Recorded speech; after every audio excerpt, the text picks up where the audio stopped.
name is Jenny, and I'm a wife and mom raising 2 kids. But I used to live a more glamorous life as a TV reporter. I was on the nightly news interviewing pop stars and politicians. So when I said goodbye to TV and hello to motherhood, I suddenly discovered what we moms are up against. We live in a world that tells us to be rich and famous, thin and successful. You know, almost nobody says, "Oh, hey, you're a mom? That's fabulous." But you are fabulous, and I'm here to tell you why. It's the Channelmom Show, celebrating you with Jenny Dean Schmidt.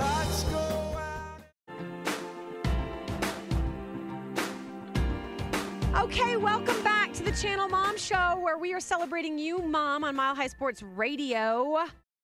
Alrighty, here we go. Tricia Goyer is the author of 30 books and has published over 500 articles for national publications, such as Home Life Magazine, Focus on the Family, Today's Christian Woman, where she offers great little morsels of advice for every mom out there. But today, Tricia Goyer talks about how she tackled a very serious issue that changed her life and the lives of many others through her newest book, Remembering You. Plus, we're going to touch on some topics moms need to hear about in some of Tricia's past books, like Generation Next Parenting and Generation Next Marriage. Welcome, Tricia. Thank you so much. It's great being here. We love to have you. I listened to your little radio show recently, too. You had one of my friends on, Robin Dance, and I came and listened to. Oh, yeah. Yeah. That's great. Oh, I just love connecting with people. It's so fun. Yeah, I love connecting with moms in particular because moms don't get enough attention in the media as it is. Alrighty. That's right.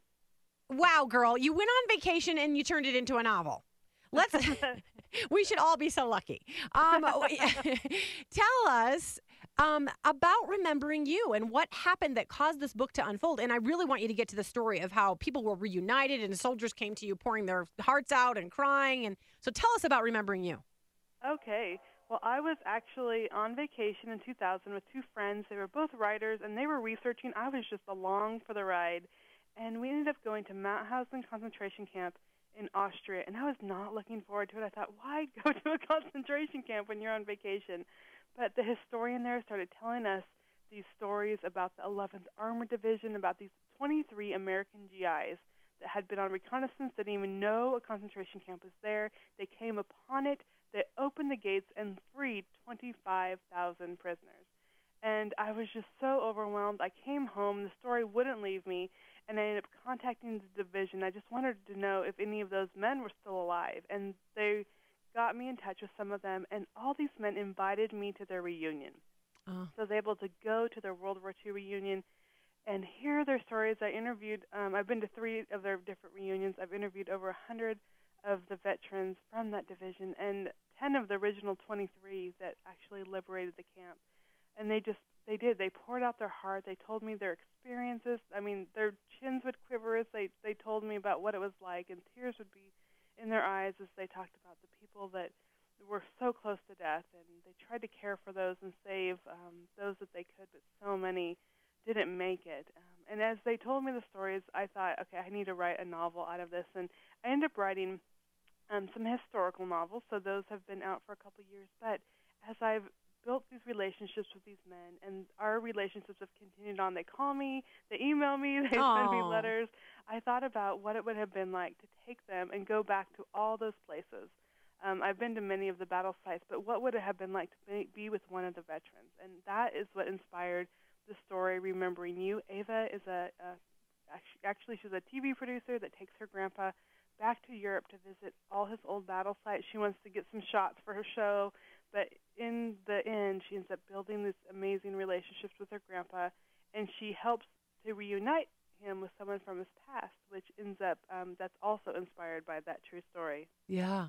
Tell us about that true story, because you were meeting with these men, you had these brave and heroic and wonderful veterans who freed all those people from that prison camp, that concentration camp, and then something came out of that. Somebody contacted you, right, and wanted to. Absolutely. So tell me about that.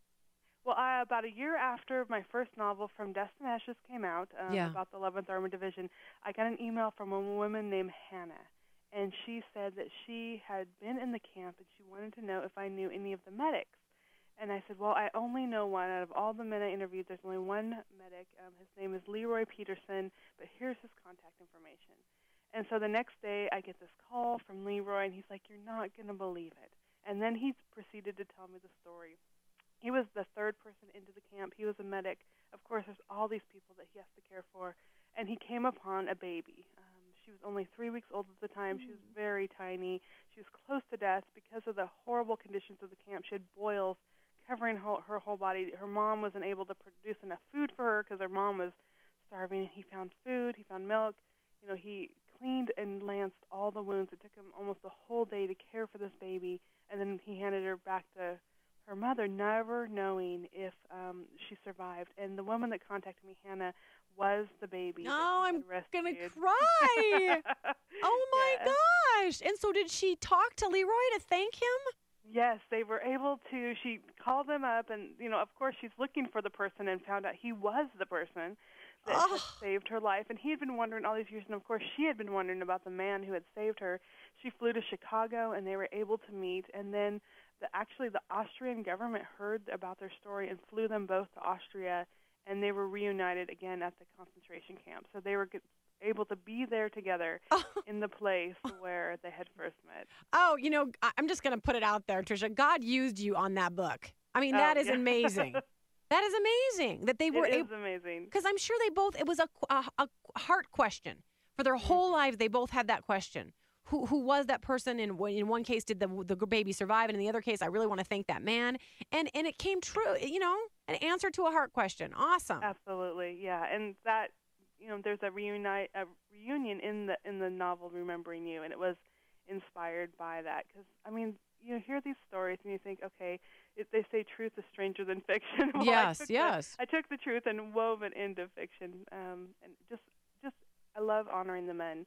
And sometimes we see these old men with their little division caps on or their World War II caps, and, they're within a walker, or they have a hard time expressing themselves. But these men did such amazing things, and I'm hoping with this novel that we'll just take time to talk to the people in our own lives, our neighbors, our grandpas, our uncles, and just hear their stories because they carry so much inside them. Yeah. How can moms and kids use this book, Tricia? What could they get from it? I know that you deal with war and soldiering and heroism and this beautiful relationship between the daughter and the granddaughter, right? The woman and the grandfather.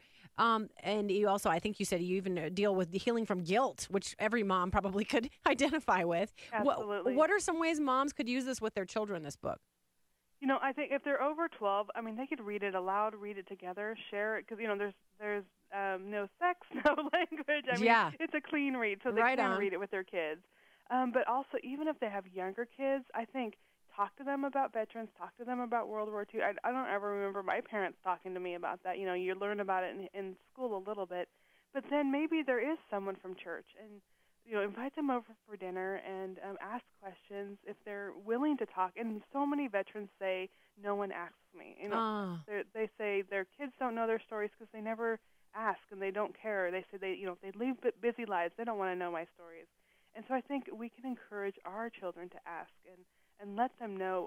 These veterans aren't going to be around another 10 years. No. And so if we have kids, if you know a neighbor, just take them to coffee or invite them over for dinner.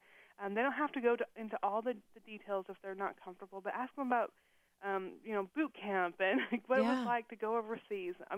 Even those simple questions just show them that we do care. And your kids will never forget that they met these men. Yeah, that's right. We have a veteran right next door to us in our neighborhood, and he's an amazing man to me. And I have at least made my kids write him cards on Veterans Day to bring him to him to thank him for what he's done. His name is Mac, and we love him. But very, very important stuff, and just gives kids perspective. It's really important stuff to give our kids perspective in that regard. What these men did for us. I'm talking about the sacrifice of moms all the time. Well, how about those men? Incredible. In Generation Next, I just love this book. Moms should really pick it up. You kind of focus on the different generations and how they're baby boomers and Generation Xers, and you've got names for all of them. And you're talking about the Generation Xers in particular, calling them more tolerant and accepting of people's lifestyles and beliefs, which can be a good thing. But on the flip side, they tend to have no absolute truths. And I'm wondering, and this is my question, and Shelley, I'd love it if she had a follow-up. How does this affect the way moms like that mother, very tolerant and accepting, but no truth to land on? I think it's so important for us to figure out what we believe. And I think as moms, we have such busy lives. We are running our kids around. We don't take time to think about, what do I believe? Where do I want to have my foundation? And it's like raising kids in a whirlwind. They don't have a foundation to stand on either. And I think, so many times as moms, we need to sit down with our journal, with maybe a Bible if you want to, start reading the Bible. I didn't start reading the Bible at all until I was a mom. Yeah, me too. Me too. Yeah, and it makes you think about, because you have to pass on what you believe to your children. And if you don't have anything inside to pass on, and, of course, if you say, okay, be kind, well, why are we kind? Right, great. Because we need to love others, and the Bible talks about kindness. And there's awesome examples of stories in the Bible.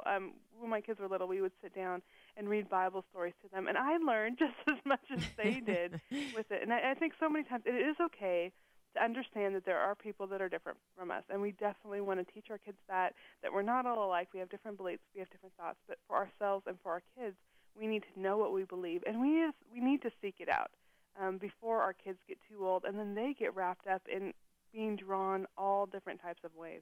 Yeah. Shell, do you have a question? My question is, what's next? What's your next story? Your stories sound fabulous. Oh, that's an awesome question. Well, I have 3 books coming out in the next couple months, but let me tell you, I'll just focus on one of them. I have a novel called Chasing Mona Lisa. Yeah. Yeah, and that comes out January 1st, and it should be, usually it's on Amazon or, those online bookstores a couple of weeks early, so it might even be there by Christmas. But Chasing Mona Lisa is a story set in Paris, right at the liberation of Paris. And what many people didn't know is when the Nazis fled Paris, they took many art pieces with them. I mean, they looted. In cases. Yeah. They looted. They robbed. I mean, all this priceless art from the Louvre, they just cleaned it out. And so the premise is, what if, finally they couldn't have the country, but they wanted to take the Mona Lisa. So it's a chase book. It's a spy book. Oh, fun. Yeah, because the Mona Lisa was actually held in a family's home in southern France. It wasn't in the Louvre or in Paris. And so the Germans go on the search for it, and American spies come in and try to protect the painting. So it's a fun read. I love anything World War II and anything art. So I had a blast writing it. Yeah, it sounds fun. Shelley loves to read novels, so she's probably going to rush right out and get all of those. But congratulations to you for writing something so meaningful and that really changed lives and honored some heroes. I do honor you. I mean, I honor you for that and remembering you and the books that preceded it. And let me just tell moms before we say goodbye to you that you do have books for moms, and they're easy reads, and you make them real, you tie them to pop culture, and you put song lyrics in there and all kinds of fun things. So I do urge moms to go out and get Generation Next Parenting or Generation Next Marriage. And quick website. Do you have a quick website for us, dear? Just TriciaGoyer.com, TriciaGoyer.com. Beautiful. Thank you, Tricia, for being with us. We just love you, and I know you'll be back. I will. Thanks so much for having me. It was great talking to you. You too. Take care. Bye-bye. Bye.